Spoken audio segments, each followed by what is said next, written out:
Hi, welcome along to the RTÉ Soccer Podcast. I'm Raf Diallo, joined by Anthony Pyne of RTÉ Sport Online, and we're going to be discussing the Ireland matches that took place over the last few days. So the 2-2 draw with Belgium at the Aviva Stadium, and then followed by the 1-0 victory over Lithuania with Troy Parrott's late goal last night making the difference. And we are joined by former Republic of Ireland striker Stephen Elliott, who is in his car, just like David Sneyd a couple of weeks ago. So Stephen, it's been a while. How are you keeping? I'm keeping well, thanks, Raf. Good stuff. And I presume you've kind of slept a little bit easier now after Troy Parrott ended that game the way he did. Yeah, I just think it was kind of very important to get the win after the performance. I think Lithuania obviously came to frustrate the Irish team, and they did for a long time in the game. So to get the win late on makes it that little bit more sweeter. Yeah, and Anthony, I suppose from our point of view, because I suppose we kind of look at grand narratives, and not to reuse that term that's come up a fair bit over on this podcast over the last while, but the way that goal went in, I presume, does it change the script a little bit regardless of the performance? It does. It naturally does, Raf. I mean, the thing around the Stephen Kenny era is that it feels like every game has this weight of importance that maybe we haven't seen so much in the past. And I think, to be honest with you, had Ireland drawn the game last night, I really don't think that would have been of massive consequence. He made 6 changes. You know, you kind of lose a bit of fluidity when you do that. Some guys coming in, it's hard for them to gel. But getting the win and the way that they got the win, of course it helps. It helps now going into June. The fact that Troy Parrott got it, he's still only 20. You know, it feels like we've been talking about Troy for an age, but you know, maybe that can spark something from him. We might see him bounce into June now and start to kick on his career. So it obviously helps. It wasn't a classic. It was fairly dour. It was frustrating, but look, it's another block of 2 games that Stephen Kenny can tick off that adds to this unbeaten run, and he can take a lot more positives than negatives from it.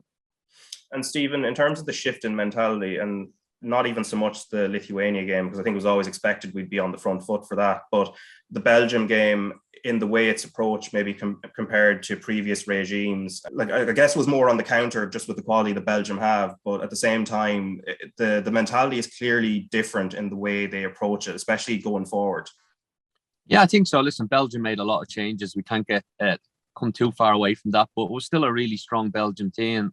And like you mentioned, they probably did have a lot more of the ball than the Irish team. But when Ireland did attack, they looked dangerous, and they played on that front foot and a freedom, and they probably deserved the draw. And again, it's that mentality that we're talking about, kind of never give up attitude, to keep going right into the kind of late stages of the game. And it was a great goal by Alan Brown to get the equaliser, and it was fully deserved. And again, that breeds confidence amongst the squad to kind of go out there against a team like Belgium, albeit with the changes, and get a positive result. And it then obviously goes into the game last night, and I think there's a good feeling amongst the group now, and we've seen the celebrations in the ground late on last night. And because the win came so late on, I think that even made the game, made people going away in the game feel that little bit better, because like Anthony mentioned there, I don't think it would have been a disaster had Ireland drawn that game, but to win it in the 96, 97 minute always makes that feel that little bit more sweeter. Yeah, in terms of breaking down teams like Lithuania, because it's always going to be a challenge, you know, they set their banks, and then it's that thing of trying to pick your way through.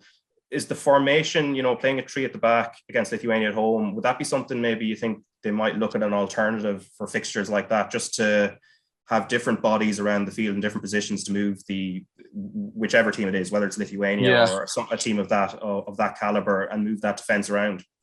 Yeah, I think so. I think probably teams looking at that game, like kind of some of the kind of better teams in Lithuania that Ireland will have to play in the qualifying games coming up, they probably looked at the kind of Lithuanian kind of setup and seeing how they frustrated Ireland for a while. But I'm not too, I wouldn't be too massively concerned about the formation. I just think when we get to a certain stage on the pitch, I felt like, listen, last night was an okay performance to a degree, but I just felt there was maybe in that kind of final tour, there was all the movement was kind of a little bit in front of kind of the Lithuanian kind of blocks.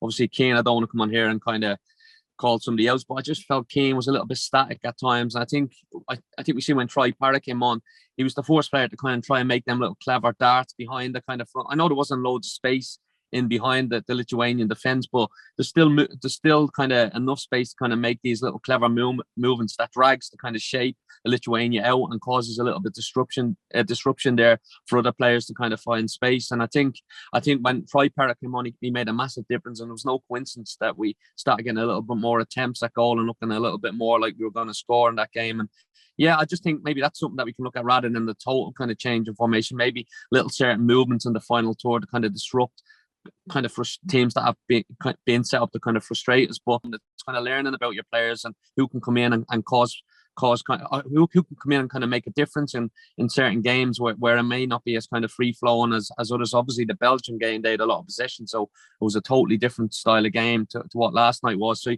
you got to have to kind of have ways of kind of managing each game, wherever way it's set up. And again, formation wise, I don't think it's a massive problem the way we were set up. It's more kind of utilizing players and utilizing movements on the pitch to kind of help unlock kind of teams that will frustrate us. Yeah, and I'm sure you follow League One quite closely, just with Sunderland there at the moment. And obviously Wigan are going quite well, and Will Keane particularly is going particularly well in terms of goal scoring. How do they tend to get the best out of him? Because I know he plays as a 10 more so than even leading the line sometimes. Yeah, I think, listen, Wigan are flying this year in League One. I've watched them a couple of times. I've actually watched Will Keane play a couple of times, and they do okay. He's very suited to their position. They don't try and play as much free-flowing football maybe as what Ireland are trying to do at the moment. And I think he's suited to that kind of, he's suited to more probably that old school kind of 4-4-2, kind of somebody up there alongside him and stuff. But I just think he struggled a little bit last night, just kind of.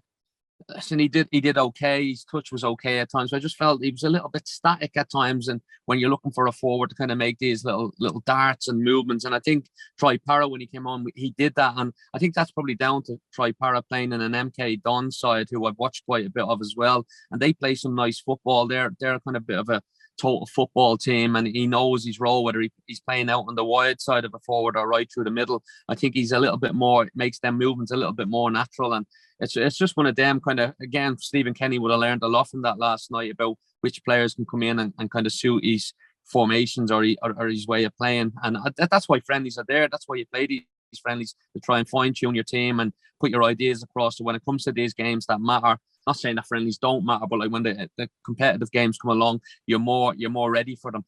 Yeah, and Anthony, in regards to Parrott, I suppose it was fitting, given how much talk there had been before the game about the role he was going to play, and I suppose his development as well, because Stephen Kenny had talked about him, and Parrott himself had talked about sort of the penny dropping and realising the amount of work that's needed to get to the top level. Yeah, and as Stephen alluded to there, what he did when he came on was he backed himself. He took risks. I just think with Ireland, I was looking back on the last times that we played Lithuania for a piece earlier this week, and that was the 5th time that Ireland have ever played Lithuania, and they've never beaten them by more than 2 goals. So you're talking even in like the Charlton era back in '93, it was like 2-1 and 2-0. Like it's always hard against these teams. Like they play very, very low, a low block. These played San Marino on Friday evening in front of about less than 2,000 people. And it was the same for their last home game. Like they're not used to playing. Like this was a big deal for them. It was a big game for them. So they obviously, the plan was very obvious. There was no ambition. It was just bodies behind the ball and make it hard for Ireland to break us down. And Ireland could have done it a lot better. I think with Keane, he might actually be better against a better side. Someone like Will Keane. It's just when they're playing that deep, he was struggling to get beyond them. And that's what Parrott did when he came on. He took chances, he backed himself, he took players on, he tried things. And you can do that against sides like that. And Ireland are going to have to do that a little bit more against lesser teams, because it's okay to lose the ball against a team like Lithuania. You're going to get it back. Like they weren't trying to counter even. They were really just trying to clear their lines. So we were probably just a little bit conservative. And I thought you could see that when Troy came on. Again, as Stephen touched on there, maybe he's just more used to playing in a more fluid, progressive system, and it suited him. He understood it a little bit better than say someone like Will Keane. It was his debut last night. He's going to need a little time to bed in as well. And he's probably a bit nervous too. Like it was a big occasion for him. But that really was a good night for Troy last night, because we all, now again, as I said, Raf, he's 20. Now he's still so young. like you hope that he really can kick on and start to show what he can do in an Irish jersey. And that was a big moment for him, and he really did well when he came on. He really had a positive impact. Not for the first time. I think the game against Andorra, if you remember, the friendly against Andorra. I remember Ireland went 1-0 down, and they're struggling. And that was on a bad time for Stephen Kenny. It wasn't long after the Luxembourg defeat. And Troy, I think, got a couple of goals that evening as well. So he's absolutely capable. He's such a talented player. He can have an impact at this level, and he should be having an impact at this level. So we hope this is the start to him starting to really progress. And Stephen, in regards to Troy Parrott at club level, as you said, he's doing really well in a very different role where he's sometimes out wide for MK Dons and sometimes through the middle, and his position shifts, and he seems to be benefiting from it. But obviously, he's still on the books at Tottenham.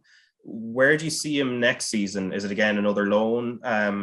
Do you envisage maybe Antonio Conte maybe trying to draft him into the Spurs squad at least for the first half of next season? Yeah, that's a good question, Raf. You're looking at the sports squad. It's going to be very difficult to kind of.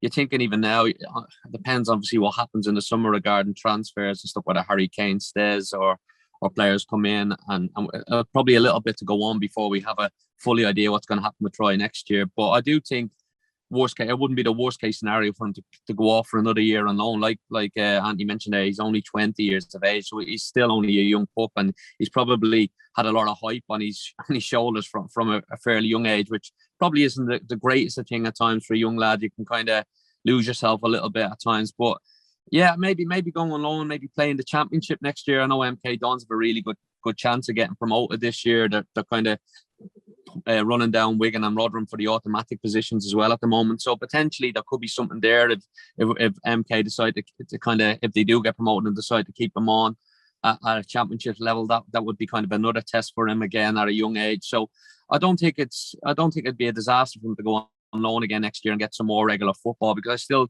whether he'd get the regular football now at Spurs, with what they have there now at the disposal, it'd be surprising, but it won't do him any harm to go out on loan again. But again, this will give him confidence. This goal last night will give him massive confidence going back to the club.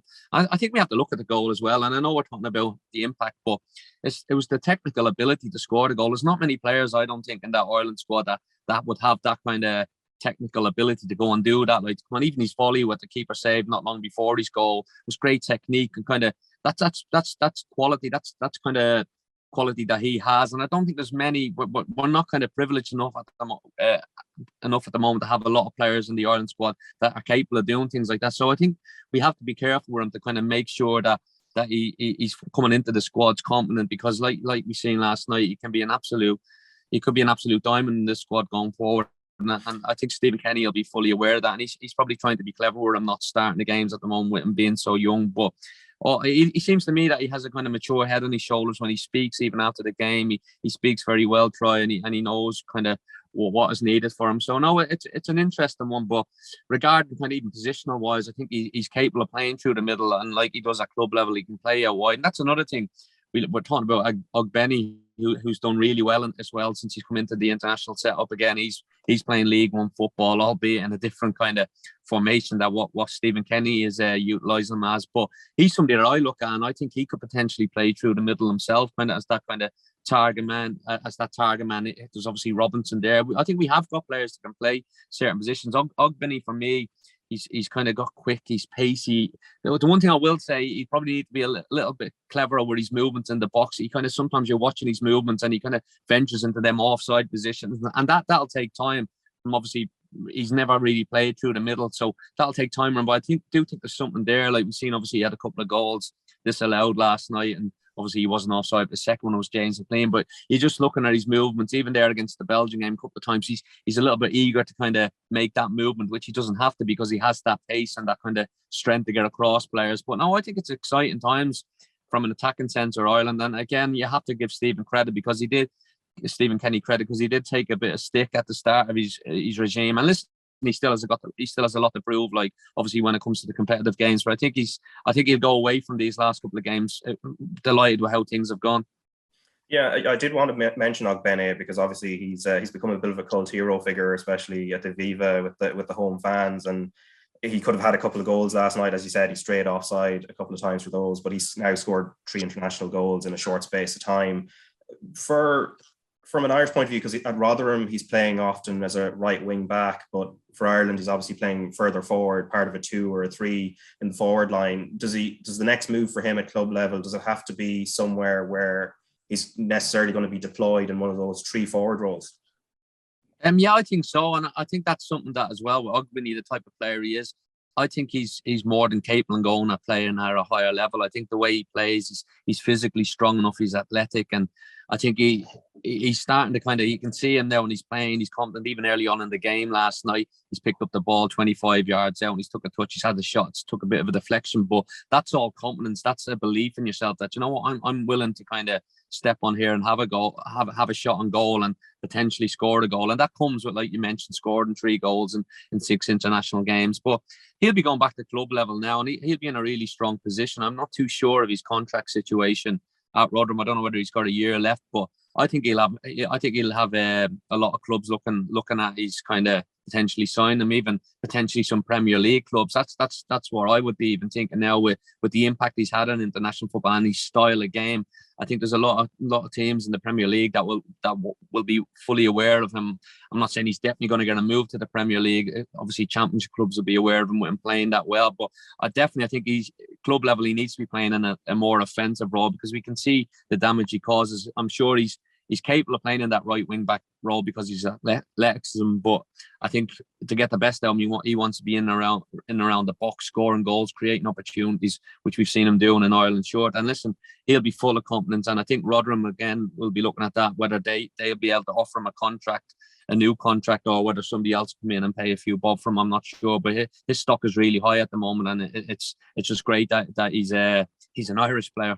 Yeah, in terms of the pecking order up front, then you have Ida still has to come back from injury, but you have Robinson, Ogbene, Ida, Parrott, Connolly, Keane, Hogan, Collins. Like, how do you think Stephen Kenny, like, what's the pecking order do you think Stephen Kenny has for those at the moment in terms of if it's a 2 or a 3? Well, I think Callum Robinson is probably, he plays if he is available. I think what he's done in the game so far, he looks a real threat. He's got good experience now internationally as well and at club level, and I think he's never let anybody down in an international show. So he's definitely kind of one of the first names on the team sheet. Again, you look at Parrott, whether he'll play from the start most games, and only still a young boy, but it's interesting. He's got options, Stephen, and I'm sure it's very difficult when you're picking attacking players. You're thinking who's going to affect certain games, or it depends on who the opposition is as well. Like for instance, last night, if you're playing against a team that really don't want to kind of do anything other than frustrate you, then you might have to have that little bit more kind of cleverness in and around the attacking areas. But like you say, if you're playing a better team that are willing to be a bit more expansive, then having a little bit more strength and pace up front and behind, maybe more suited. So again, I think I'll be one of them. It depends on who we're playing, but I do think Callum Robinson, he'll definitely be the number 1 up there for me. Yeah, and Anthony, I suppose people were looking forward to maybe seeing Conor Ronan from St Mirren, who's been playing well this season, and also Jimmy Dunn, who's been playing really well as a defender there at QPR, and neither of them made it into the matchday squad against Lithuania. But this seems to be a policy for Stephen Kenny with new players coming in, especially in this latter stage. He did the same with Jamie McGrath. I think Dan McDonald was making the point on Twitter, Dan from the Irish Independent. And it just seems to be that's the way it's going to be. So maybe it's not till the Nations League we're necessarily going to see the likes of Ronan and Dunn and those sort of fringe players who haven't been capped yet. Yeah, no, that's right. And I know I'd fully expect to see certainly Ronan. I think we will see him in future camps. And I guess like the logic is bring guys in. You're not just throwing them in at the deep end, especially young players, that have time on their side. Bring them in, get them used to the camp. Give them a taste of maybe the system, what's expected, what they go through in training, patterns of play. I mean, that's when you look at Ireland now. There's very definitive patterns of play with and without the ball. So I guess I'm sort of assuming that the logic from Stephen Kenny's point of view is that the windows they're still very short windows, and maybe there's a lot of information to sort of hand over 3 training sessions, 4 training sessions. So I think it's a very practical approach to it. As I said, I would definitely expect to see Conor Ronan back in that squad. And this is an indication of how, he has built depth. Stephen Kenny did stick his neck out and say he needed 2 campaigns. The last campaign was sort of build towards this one now, which is, puts pressure on himself. But I suppose to his credit, like he is building depth, and that takes time. Like it's not long ago that we wouldn't have looked at. We're talking about, Stephen touched on the attacking players that we had.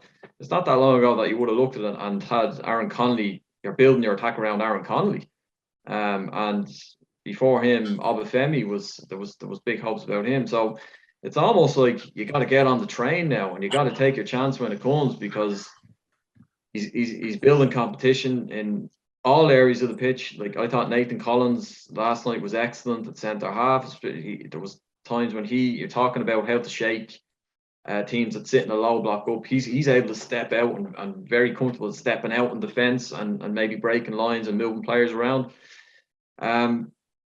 So I think Conor Ronan particularly will get his chance, and I'm sure Jamie McGrath will get his chance again. I mean, he didn't even make the squad this time. He was left out because he's not playing. He's at Wigan now, isn't he? So and he hasn't played. And Stephen Kenny said, look, we really like him. He's done very well for us, but he's not playing. So, as I said, it's like a moving train at the minute, which is very positive. And we'll see. It's going to be really interesting, Raf, to see how this squad takes shape over the next few months, because there's the Nations League, they are going to take that seriously. Stephen has said that from the start, that they are competitive games, where there's something at stake. You can actually get promoted and there's tangible success at the end of it. So, yeah, it's going to be interesting to see how he polishes it up and who makes it and who doesn't. But that's good. Nobody should be able to rest on their laurels and just take for granted that they're going to get into the squad, let alone the team. And I think Ireland are getting to a point where that's become certainly more the case than it has been in the past. Yeah, and just on that point, actually, Stephen, just in regard to the goalkeepers then, and what you can't take your place for granted. So Gavin Bazunu, I suppose, was unfortunate to miss both of these 2 friendlies. Caoimhín Kelleher got his opportunity to play in a couple of games, having also been unfortunate this time last year when Bazunu was made number 1, because it probably wasn't either or at the time. Do you think these friendlies will have changed anything at all in terms of Stephen Kenny's thinking, or is it really still Bazunu who owns the shirt and it depends on his form, and whether if it dips, then maybe Kelleher gets promoted? Yeah, that's an interesting one on the goalkeepers. Obviously, Gavin Bazunu has done outstanding for Ireland, and you listen, every time he's played, he's always seemed to have kind of made some decent saves and been commanding. But Kelleher came in last night. The thing that struck me most about Kelleher last night was his distribution. He's so calm on the ball, never panics, and he always seems to find a green short, even if it's a short pass or a kind of longer pass or a really long pass. And again, he's very composed. But now it's Stephen Kenny. I'm sure he'll be probably looking at that and just be grateful that he has 2 really top talents kind of to choose from. I think Gavin Bazunu, my kind of take would come back in as number 1 purely because of kind of his maybe that little bit more experience in competitive games and doing well in these competitive games. So I'd probably say he still has the edge at the moment, albeit in being the younger lad. But I just think we have to look at it from a kind of the bigger picture and say we've got a young lad. Obviously, he's on Manchester City's books. He's on loan at the moment at Portsmouth, doing tremendously well. We've got Caoimhín Kelleher at Liverpool, and these are the 2 biggest clubs in England at the moment, like playing in the Premier League, and we've got 2 keepers there that are really well thought of at both these clubs. So I don't think that's a position that we have to worry about too much going forward. And like we said, they're both really young lads, and especially as goalkeepers, you would say for the next kind of 10, 15 years at least, we should be okay in that position. And listen, you don't know, there could be somebody else that could come along and kind of challenge them to us. But I think it's one of them. I think that's a position that we're quite kind of safe with, which is a great thing to have, because obviously having a good goalkeeper is very important. You can't underestimate how important that is, as we've seen over the years, especially with the likes of Shay Given going back even a little bit longer, Packy Bonner. Do you know what I mean? We need a good goalkeeper because, again, no matter how good we're playing, we're always going to have to be dependent on our goalkeeper if we're going to qualify for tournaments. Yeah, and one other change that did occur in the meantime was, of course, John Eustace, who has joined the coaching staff to replace Anthony Barry. I was just doing a little bit of digging. I think you played against him when you were at Wolves, when he was at Stoke in about 2007. He came on as a sub, so I don't know how many times you would have faced him on the pitch. But do you know him much? No, I probably would have played against him a few times, even when from his Sunderland days, kind of playing in the Championship when he was out. I think he played at Watford as well, if I remember correctly, when I was at Sunderland. So I would have played against him. Yeah, he was this kind of, from what I remember him, he's a bit of a no-nonsense player. Do you know what I mean? Strong, kind of a little bit old school, but he's obviously come in. I think he, from what, if my kind of information is correct, I think he done some coaching badges with Anthony Barry. So maybe there was kind of some link there where Anthony going away and he's probably recommended them. But listen, wherever it is, I know there's been a lot of change in the kind of coaching staff since Stephen's come in, and it's never ideal that. But to be fair to Stephen, he kind of nothing's really changed on the pitch. That's kind of same philosophy seems to be there, and that's a good thing, I think. And again, going back to your initial question about kind of, I think Andy mentioned it there about lads resting on the laurels kind of in the squad. I think that's the beauty of where we're at. Probably, obviously, we haven't got the kind of superstars in the kind of national team at the moment, players playing at the really top level, the likes of kind of Keane, Robbie Keane, Damien Duff, players like that, Paul McGrath. You go back a little before that, we don't have these players playing at the top level anymore. So what that kind of does, there's a competitive edge to the squad there. So because players, there's no outstanding picks where you don't look and go, he's definitely picked. That keeps players on their toes when they're playing international football, when they're in and around the squad. And maybe that keeps the levels high in training and in the games. And that's what we're probably seeing. It's going to be very interesting to see what squads are picked. You'd be a brave man to kind of say this is the kind of squad of 23, 24 players going to be picked for the next games. There's always going to be kind of 7 or 8 that you're not totally sure of. And I think that's a good thing from our point of view going forward, that we have kind of players that can come in and suit the system, and it's not always going to be the same players, especially if there's injuries picked up, suspensions. I think that's a really good thing as well that Stephen has created, and he should be given credit for that. Yeah, and I think it also helps that the Ireland under-21s, where Stephen Kenny was previously head coach, are still producing players. Well, players are still coming through and they're getting good results. So last night, winning 2-0 in Sweden, I think you can't underestimate that at all. So the manager, Jim Crawford, was speaking to RTÉ Sport last night just after the results. So we'll just listen to him very quickly and we'll come back off the back of it. Oh, it was a fantastic victory, and I certainly think we needed to win today. It's to give us a real opportunity to qualify in the group, and I think everybody's saying Montenegro drew with Italy the other day, and Sweden are a very good team. So to come here, to win 2-0, keep a clean sheet, and puts us in a real good position. It's in our hands now. We've a game in hand against Sweden, and we still have got to play Italy away. So it's been a good day. Okay, so that is Jim Crawford, Ireland under-21 manager, after the 2-0 win over Sweden. Now, there are home games against Bosnia and Montenegro to come in June, and then potentially pivotal final game against Italy away to finish the group. So, Anthony, in terms of what this means, I mean, I remember a few years ago, the Troy Parrott generation, just to call them that, went to Sweden, here in Tala. I mean, they won 4-1, which was a huge result, and we've seen a lot of them coming through. Like, we can't underestimate how big a result that was last night. It was a huge result, and I mean, Jim Crawford has done a really good job. I mean, you mentioned that generation. There was a huge buzz around the under-21 team when Kenny was in charge, because, he was the senior manager in waiting, and there was a big spike in crowds to see how he, the style of play and all the rest, and maybe the conveyor belt of talent coming along. But when you got to consider, Raf, last night, not to even mention the likes of Bazunu, Kelleher, Jason Knight, Parrott, Darragh O'Shea, Adamida, Michael Obafemi, like they're all eligible for the under-21s. I'm probably missing a few as well. Last night they were without Evan Ferguson, Bestie Ebisele, Will Smallbone, Aaron Cashin, who would be very strong players at that level, and they dug out a win. Like, it was a really, really good performance. They got their early goal. They're very well drilled. They looked... Sweden had a lot of the ball because they are a decent outfit themselves, Sweden. But bar a late penalty shout, there was a very big penalty shout late in that game for Sweden that definitely could have gone either way. That was probably the key moment in the second half. Ireland got away with it, and they got a late second then to wrap it up, and that is a massive win because it gives them a real chance. And you really can't undersell the scale of the achievement if Jim Crawford gets that team to a major championships. They've never made it to a major championships in under 21 level. Ireland haven't, and it's, you know, he does get shorn of very talented players along the qualification process. That's the nature of the job. Jim, he'd be the first to say that, and has said that many times. Like, the success for him and for the under 21s is to see the players progress to senior level. That's what it's all about. And there's a very clear connection, I think, between the two squads now, a strong connection. But it would still be brilliant. It'd be brilliant for the likes of Lee O'Connor, like who's played a lot of games for the under 21s over the last couple of years. You know, you think that a guy like that deserves to get to a big tournament and to get to that sort of stage. And we'll see. They've given themselves a shot of that. Certainly a playoff spot.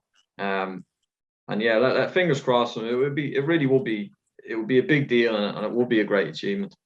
Yeah, I suppose, Stephen, just on that point, because I remember like your under 21 team, most of you pretty much all made it into the senior team eventually, but just as like one person gets called up and then the next, was it a case of like, as you just see your peers getting called up, do you kind of take encouragement from that? Yeah, definitely. I think if you know that you're playing in the 21s and you're doing well at club level and you're doing well at the 21s, you know that if some of the lads beforehand have been called into the senior team, then you think, you know what, there's a pathway there for me, and it gives you that little bit more confidence when you come away. But I think what's happening there, I think there's a real kind of, like Anthony mentioned there's a lot of young lads already playing in the senior team now that could kind of drop down and kind of play at that level still. And I think it reminds me a little bit, maybe not on the scale of what kind of happened in England with Gareth Southgate there, when he was kind of looking after the younger lads, and then he stepped up. And listen, I'm not saying we have the quality at our disposal what England have, but maybe on a smaller scale, there's a little bit of kind of mirroring that a little bit. And listen, it's taken a while for even the English lads kind of, now they're kind of really competing strongly in kind of world competitions, obviously semi-finals of World Cups and kind of finals of the Euros there in last year. But I just think it mirrors it a little bit, and it reminds me a little bit what's going on there. So fingers crossed. I'm not saying we're going to start qualifying for like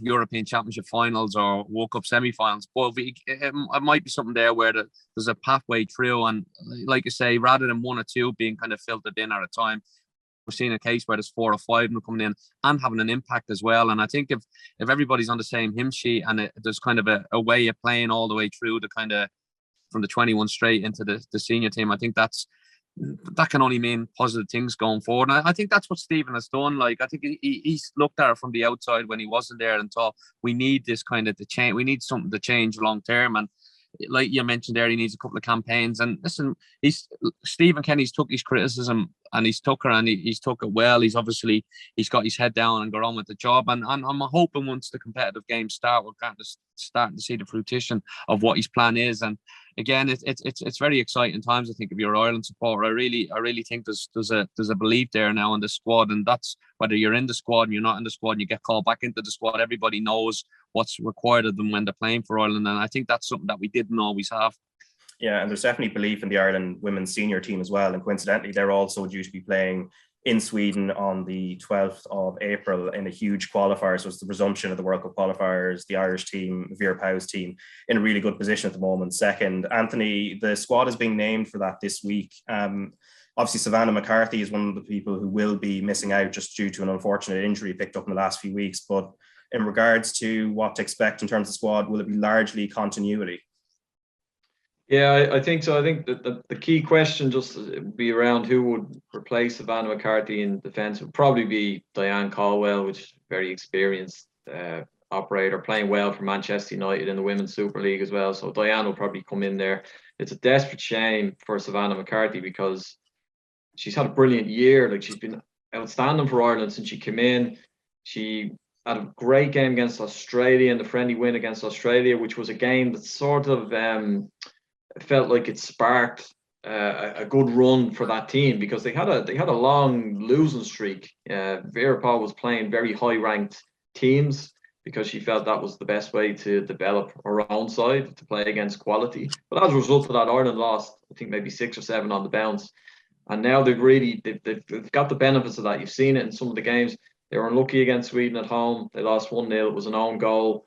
It's this game in Gothenburg in a couple of weeks, it's a little bit of a free swing because Sweden basically have this game. They basically have this Group 1. I think a point might confirm it against Ireland that they'll have the Group 1. But the playoff spot was always the target for Ireland. And they can lose in Sweden, and then if they win their last 3 games, that'll do it. Now, there's a bit of doing in that, but Georgia away should be okay. And then they've got 2 huge games, Finland at home and Slovakia away, which will be tricky. But I don't think there'll be any major surprises in terms of the squad. I think they will set up very similar against Sweden to how they did in Tala, which was basically a 5-4-1. And then they had a go in the last sort of 5 or 10 minutes. Vera Pauw said after that game, look, you can't open up against these. They've too much quality. They're number 2 ranked in the world. I think they're excellent. And so I would expect Ireland to acquit themselves well, but it's not the end of the world if they get beaten over there. Really, it was always going to come down to the games against Slovakia and Finland. They bet Georgia 11-0 in Dublin, so that should be okay away from home. But yeah, there's another team that are just desperate to get over the line and make that major tournament, and they were unfortunate in the last campaign where it went sour at the end. But this is a chance for them now, Raf. It really is. They're in the mix. They've every opportunity. They're good enough to do it. So yeah, we'll see. Yeah, we'll see. And in the meantime, there are fixtures in the Women's National League, which some of the squad will be involved in. So it'll be this Saturday at 2:00, Shelburne versus Sligo Rovers, DLR Waves versus Athlone Town at 4:00. And then there's 3 at 5:00, Peamount United against Wexford, which is a huge fixture, Treaty United against Galway, and then Cork City against Bohemians. And then in the men's Premier Division, SSE or Tricity League, Sligo Rovers are going to be playing Shelburne this Friday, and then St. Pat's are up against Drogheda, Bohemians up against Derry City, Dundalk against UCD. They're all 7:45 p.m. kickoffs. And then there's Finn Harps against Shamrock Rovers at 8:00. So all very intriguing fixtures with the way the table is at the moment. Beforehand, though, Peter Branigan of RTÉ Sport Online was speaking to UCD's Liam Kerrigan. So here's that interview. Bottom of the table at the moment, how have you found the league in comparison to what you thought it was going to be like? Is it similar to your expectations? Obviously, you played a little bit before with Sligo, but how have you found it so far this time around? I suppose we've not started the best, but the performances are getting better, which is probably the main thing. Especially the Bulls game, the last day, I thought after 15 minutes, once we got to grips with the game, we matched them, and I think we can take a bit of belief from that. But I suppose I kind of knew what to expect from the couple of years before with Sligo, and even the first time, or when I came up to UCD, I know we got relegated, but I was in the Premier Division for another couple of months, so it's relatively what I expected. And in terms of performances, obviously you had Rovers away, you had Pats away. Obviously you want to get points out every game, but they're maybe not games you're targeting. The home form seems to be keeping you going at the moment. Yeah, I suppose every game is pretty much a very tough game. At home, I suppose we've not lost yet, so hopefully we can keep that up, but turn the draws into wins and start moving up the table, I suppose. And in terms of what Andy says to the lads and what he's kind of looking for, do you have aims of where you want to finish? Is it a case of 9th position, 8th position, or higher, or what way do you view it? I think at the moment it's take every game as it comes. I suppose we're not really looking at the table yet. It's a long season, but I think it's more about performances at the moment and getting used to the league. And I think we've had 6 games now, so we only have 3 points, but hopefully we're on an upward slope. And in terms of some of the lads he's brought in, obviously Eric Yarrow has been superb in defence. John, the other defender, has done well. Dylan Duffy, of course, on the other side, he's kind of given you options as well. So how have they settled into the squad? What has it been like to have them? I know some of them were with the 19s last season, but what has it been like? I think the boys have gone on all right. I don't think we're the hardest group to come into. We're all young fellas, we're all relatively here for the same thing. Everyone wants to push on UCD, play their first team games and try push on, develop. So I think we make it easy enough for boys to settle in. And you mentioned, I suppose you touched on it there, but the idea of converting draws to victories. Obviously, the last day we get that draw with Bows, we were sitting in the commentary box thinking, this is going to move us up the table, and then you get the other results for Drogheda and the results for Harps as well. So it's about maybe turning a couple of those into victories. That's the big thing. Yeah, big time. Them a lot of them draws and even the losses, you'd be hoping to turn some losses into draws as well. If easier said than done, but that's what you'd be looking for. And I suppose you do kind of need results to go your way as well, but it's early to be looking at that sort of stuff. You kind of need to look after yourself for now anyways. Yeah, and speaking of yourself, how are you feeling with your own form in terms of how you played so far in the 6 games? I think I've done alright. I suppose it's tougher than last year, and as I said, I expected it, but it can only get better. I suppose you're playing against better players every week, so hopefully it makes me better as well. And do you feel an element of responsibility? As you said, you've had your season and a bit in the Premier Division. How do you enjoy the role as being, I suppose, a leader in the team? I suppose I've played I think nearly every minute. I think I was taken off in the St. Pat's game. I suppose you do kind of have to take a bit of responsibility when things aren't going too well. But I wouldn't be the loudest of players, but I'd hope my actions would lead rather than shouting. All right, that is Liam Kerrigan chatting to Peter Branigan ahead of this weekend's fixtures. So there are also fixtures in the First Division: Athlone Town against Bray Wanderers, also 7:45 on Friday. Galway, Cove Ramblers, Waterford versus Longford, Wexford versus Cork City. I suppose, Stephen, I guess you're kind of watching this from afar now in terms of the league. I know you know Tim Clancy, the St. Pat's manager, pretty well, but what have you made of the start of the league from your vantage point? Yeah, I've watched a couple of the games on the Friday nights and yeah, it's quite open at the moment. You know what I mean? Teams are taking points off everybody. I've been quite impressed with Sligo Rovers, if I'm honest. Obviously, Derry have done well, but I don't know. I just think you're still thinking, looking at the squads. I think if you finish above Shamrock Rovers, I think over the course of the season you'll be in with a very good chance of winning the league. I think squad wise they probably got the most strength and depth as well. But obviously St. Pat's, Tim has gone in at St. Pat's. He's got a decent squad there off the back of winning the cup last year. They'll be wanting to kind of go one better. I think Sligo Rovers have been improving over the last couple of years. I think Liam Buckley's done very well with them. They've got a good kind of way of playing, and they've started off quite brightly. So yeah, it'll be an interesting kind of campaign this year. I still think though Shamrock Rovers, with the players they have and the experience they have, and obviously winning the league for the last couple of years, I think they're the team to beat still. And yeah, it just makes for a more entertaining. And listen, it's good to see the crowds are improving as well in the games. I still think there's a lot of work to be done in the League of Ireland, but it's definitely getting better and it's on the up. And your two former clubs, Drogheda and Shelbourne, particularly with your former teammate Damien Duff in charge there, what have you made of both of them? Yeah, I think they've done okay. Obviously, Damien's gone in and he's trying to. Its management is new to him. I think he said that himself. He's learning a few things about himself, but I think they'll be okay over the course of the season. I think they listen. It's going to be tough. I think there's a few teams that will probably be in and around the kind of hoping to stay in the league. That'll be their initial aim. I think Drogheda probably come into that one as well. Obviously, picked up a great result against Dundalk there a couple of weeks ago, but I just think it's still early days. I think, Raf, you know what I mean? Teams are kind of finding their feet, finding their way of playing, finding their kind of best starting 11. So I think it'll be an interesting kind of campaign. But I think Duffer, I don't know. I just looked at Shelbourne and I think he's kind of.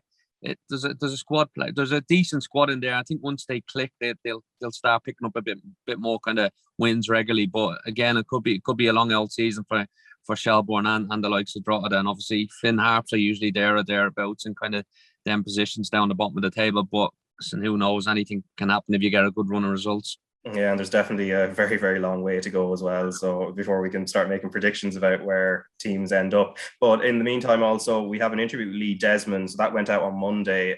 Obviously won the cup with St. Pat's in November, and then is now over in America with Sacramento Republic. So I was chatting to him in depth, and he was very honest and open about the move and his own kind of experiences in the league, and even going back to his time at Newcastle. So that's on YouTube and wherever you get your podcasts. But I suppose one last thing, there is the draw for the FIFA World Cup group stage, which just, I suppose, adds to the sense that the World Cup is getting closer now. It's at 5 p.m. live on RTÉ2 and RTÉ Player at 5 o'clock.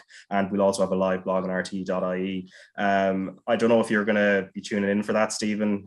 It's just basically balls being pulled out of bowls and things being read out. But in terms of like your early tips for the World Cup, we're a long way out. Obviously, we can't pick Italy, the European champions, which is kind of crazy to talk about. But Who, if you were like whatever number of months we are out from it now, like who would you be kind of tipping at this point?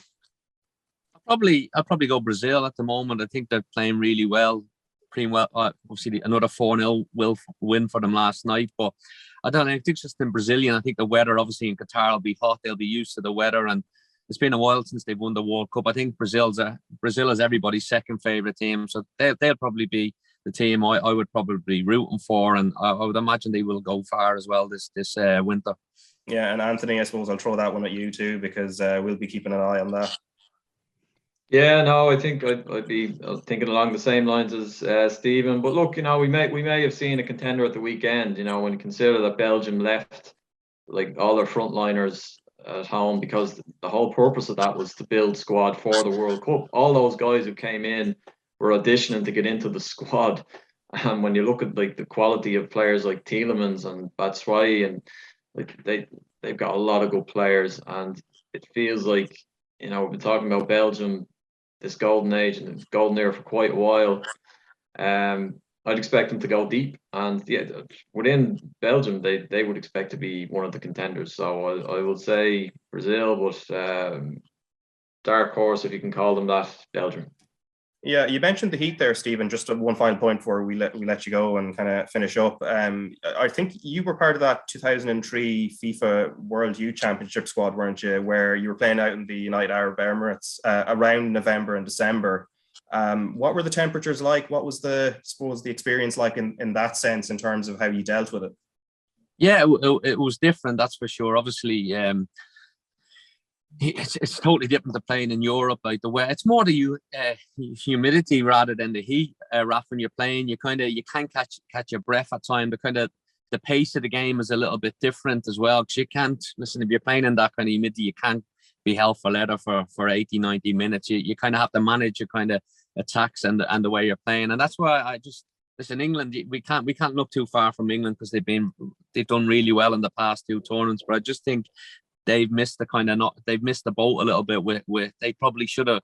I think they'll be kicking themselves that they didn't win the European Championships at Wembley in the summer. I think for a few tweaks here and there, they probably should have beaten Italy. But I just think the winners of this tournament are going to be. I don't see the winners of this World Cup coming from Europe, and that's probably why I look at the Brazilian team. I just think the squad of players they have, and I don't know. I just have a sneaky feeling that it will come from kind of one of these countries that are used to playing in kind of the hot weathers, because again, that'll have a big kind of say about how the games are going to be played out.